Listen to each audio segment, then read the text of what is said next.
Hey everybody, zjayfi here. Just wanted to do a video on some new stuff that's in the game. In this latest update, they have reverted back to having additional mod slots on your improvised gloves, your improvised knee pads, and your improvised holster. So I was doing some testing earlier today to see how these would factor into the new DPS meta, and I was interested to see what combination of pieces still is the absolute pure DPS meta. DPS means damage per second. It means everything in that build is designed to hit as hard as you possibly can, regardless of survivability, regardless of, if you personally like headshot damage, whatever, the hardest that you can possibly hit in the game. This is actually the most critical hit damage that I was able to achieve with 6 pieces, which is 225.1%. You actually probably could get it higher if you min-maxed your pieces. Good luck min-maxing these. You are going to be spinning and spinning at that improvised table for a long time. It took me, I don't know, almost an hour just to get usable versions of these pieces, and this one is just barely usable. I'd really like to have one that I could maximize the weapon damage for all of them, but it is what it is. I'd really like to have better knee pads, but hey, no big deal. It's served for testing purposes. I just take into account that, yeah, it would hit a little bit harder if you did everything, right? So, right now we've got critical hit damage on the rifle because our crit chance is above 50%, which is where I like to keep it. Especially since we're going to be using the Coyote's mask to test some of these. You don't need 60% critical hit chance with the Coyote's mask. Doesn't hurt, because if you're less than 25 yards, you're really going to be getting a whole lot of crit chance with a lot of crit damage, but it's not the most effective use of the Coyote's mask, because then you're wasting your buff at 15 plus yards. So I like to keep it right around 50% if there's a Coyote's mask on the team. I'm going to also talk a little bit about multiplicative damage and demonstrate exactly how strong multiplicative damage is. So let's go ahead and check out some DPS builds. This was the weakest combination that I could find. I know, it's amazing, right? Oops, I already had it set for named. I like to keep it out as a named target. I don't know why. I just feel like a named target gives you the most accurate representation of damage per second, short of the invulnerable elite, but that takes into account reload speed, which is a factor, but I'm also looking for time to kill, so I'm trying to do the best balanced DPS check that I can do. Obviously there's millions of factors and you'd never be able to hammer it all out. So what we're looking at here is a Fenris mask, one-piece Grupo Sombra, Vigilance chest, one-piece Cheska for 10% crit chance, glass cannon chest, it's Vigilance backpack, and the 3 improvised pieces which have extra critical hit damage mod slots. All the critical hit damages are above 11%. So let's see what kind of DPS we're looking at here. 584 at the 5-yard target to the body. And since we're not using the Coyote's mask, it's probably going to be exactly the same at range. Yep, 584 at 20 yards. Okay, so what if we were to use the Coyote's mask? What would happen? I really hate that all of our mods are from the same menu now. That's extremely annoying. Alright. So our base damage actually just went down. But what's going to happen here, we were at 584. Now we're at 606. 606 crits at 10 yards. Where are we at range? 579.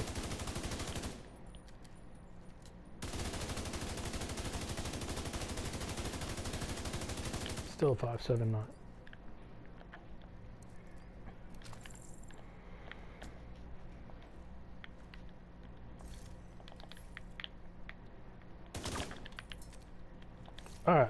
So we know that this hits harder than the previous one. Let's test it against our multiplicative damage Fox Prayer. Now obviously this one has 10% more or 5% more weapon damage as well. But we're also now missing a mod slot, so we're losing 12% crit damage, but we're gaining the multiplicative damage to target out of cover. We went up to 650 within 10 yards.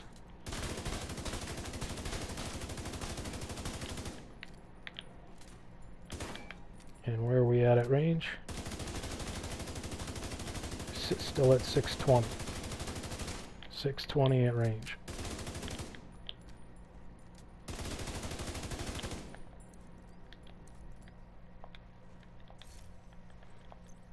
What if we were to add more multiplicative damage? Damage to armor, 8%.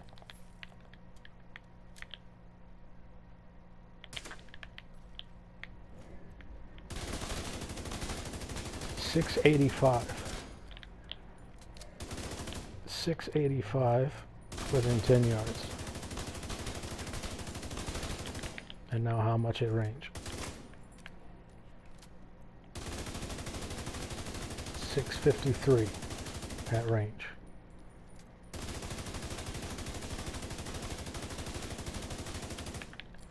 Now what if we were to try this against a more traditional DPS build?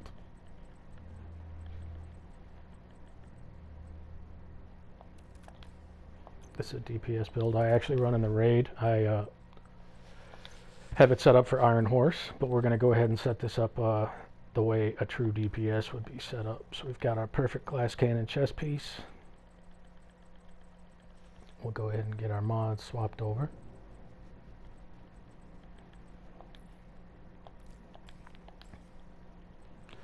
Alright, so this one now has our multiplicatives.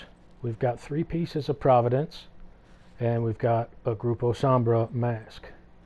As you can see, most of these are pretty close to God rolled. Now we took out the Coyote's mask, so we should be getting the same at both ranges, but we're going to show them anyway just to check. 654.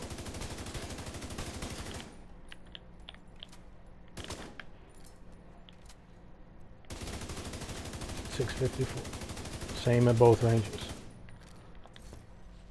So the best,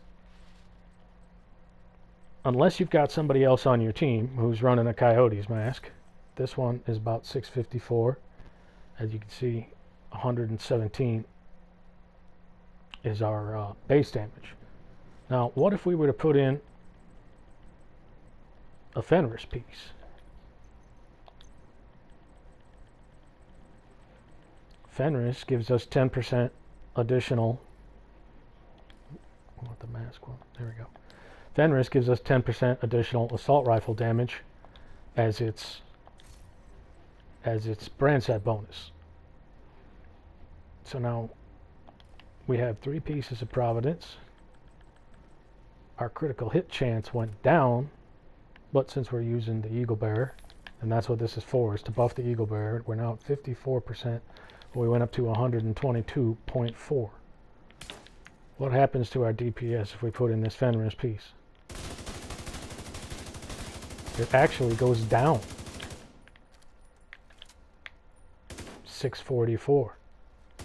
It actually goes down. So as you can see, unless you are increasing your weapon damage by 15 to 20% or more, you're better off speccing into crit. The crit means so much more to the build than the base weapon damage bonus does. So it goes multiplicative, then crit, then base weapon damage, generally. Now there are exceptions to that. I'm not a math expert in this game, but here we are back hitting the 654.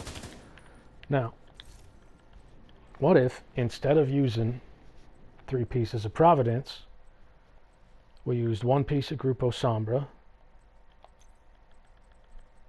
like we were doing before.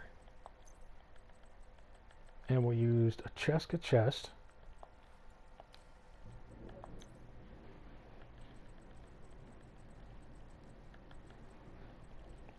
And where'd our Fenris mask go? And our Fenris mask.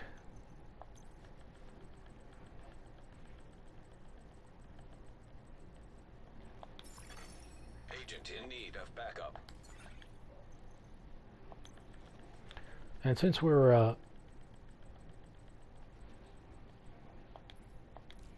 boy, I really hate that they make us wander through this entire stack of blues before we get to reds. There should be a sub menu that gives you all three categories, and then you select from the sub menu. It's a no-brainer. I don't know who came up with this, but okay. So now we've got Fenris for our AR bonus. We've got our critical hit damage bonus. We've got our critical hit chance bonus.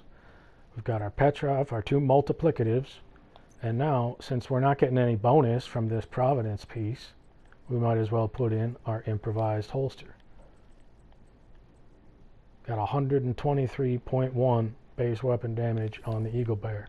This one should hit the hardest, right? You would think. 656.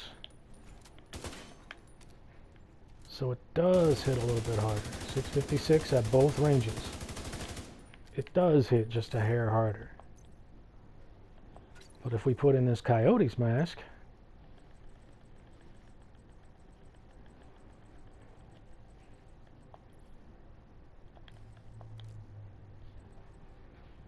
oops. There we go.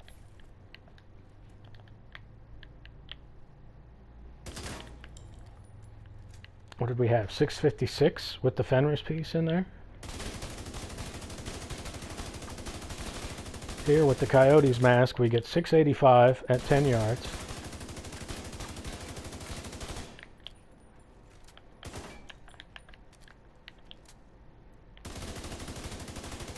And we get 653 at range.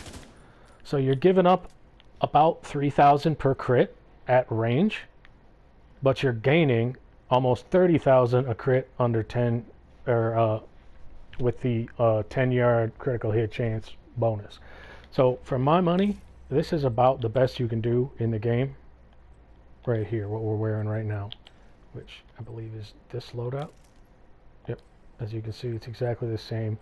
I did this all with the Eagle Bear because the weapon mods do not change no matter what we put in there. The weapon is always the same.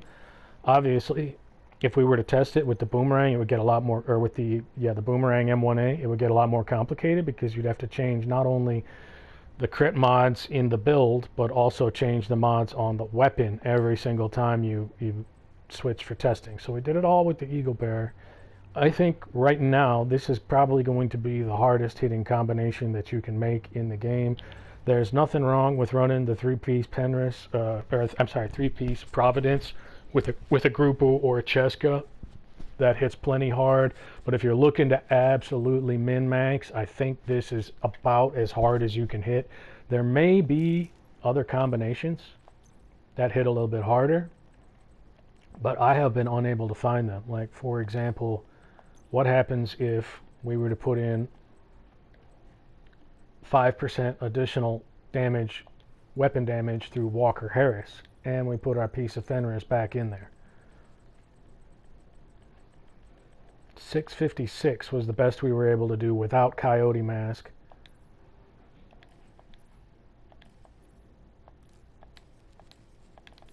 So let's see. And 685 is what we did in the pure DPS build.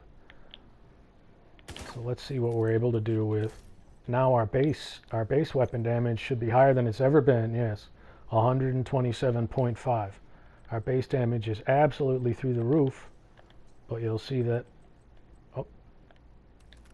no, our crit's still over 50, 5181 on crit. 5181 on crit with Fenris and Walker. But as you can see, we still don't hit as hard. 644. Oh, need more ammo. 644 is the best that... So those little 5% weapon damages here, 5% there, they don't do all that much. The big attraction here for the improvised holster is that extra mod slot. That extra mod slot of almost 12% crit damage is huge. Huge numbers-wise, because we're talking about almost 12k more crit if you go from 644 to 650, well, 656 if you use the Fenris mask, 653 if you use the Coyotes mask like I was doing, but at this range it would be 685 with the Coyotes mask, and this one once again should be 644 at range. It is 644 at range. So that's, the Coyotes mask is absolute boss, and in order to run it effectively, you've got to have both the buff from the Grupo Sombra and the Cheska, and the buff from the improvised holster. I think that's your best possible setup right here. So, hope y'all got something out of this build. I hope you understand the absolute necessity of running the Fox Prayers and the necessity of running the Petrov. Even if you're not running a rifle or an LMG, this multiplicative damage is drastic.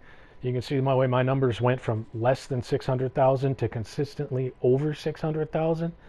You're talking 100,000 damage just by running these 8% multiplicative damage add-ons. Now, there are situations, I don't have one on me, so I'll go grab one and we'll talk about it. There are situations where the Hollow Man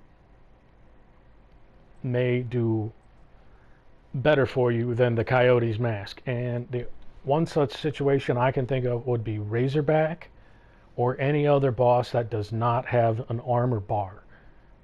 You may be better off going with this than with the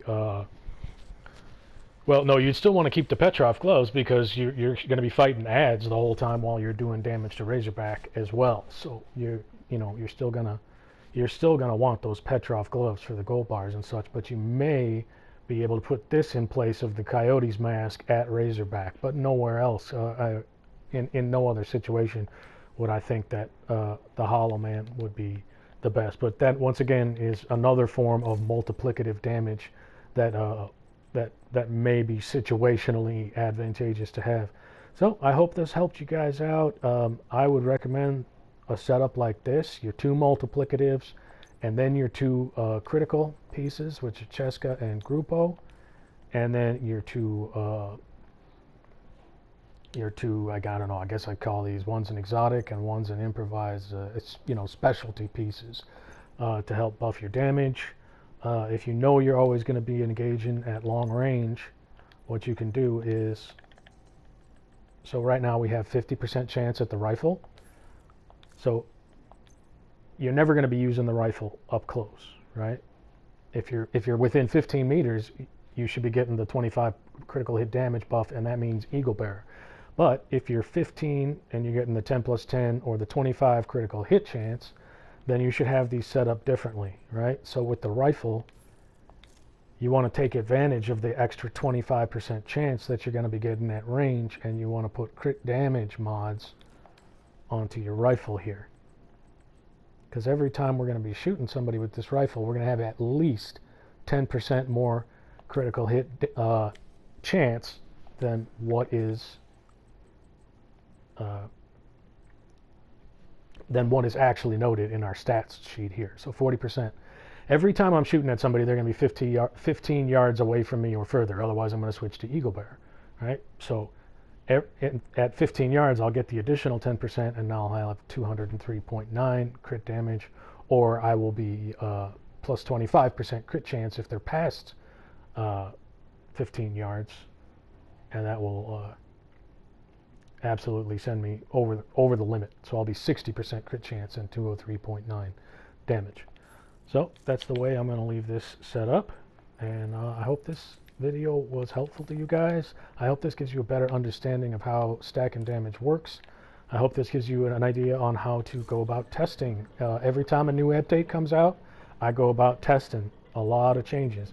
And I found out that this improvised holster is absolutely bomb. Oh, I guess I didn't even demonstrate it, but you know, we could put a Providence in there. Well, I demonstrated it with the Walker. You could put a Providence in there, but since the first bonus is going to be headshot damage, it's not worth it. I mean, you could put a Fenris in there, but the results are going to be the same as the Walker. Okay, yeah, you'll have 10% more AR damage, but you're going to be losing that 12% crit damage, which comes into play with the multiplicatives, and so it's actually going to hit weaker. As you'll note, the final product only had 118.4 base weapon damage, and this one hits harder than the 125 base weapon damage that we tested.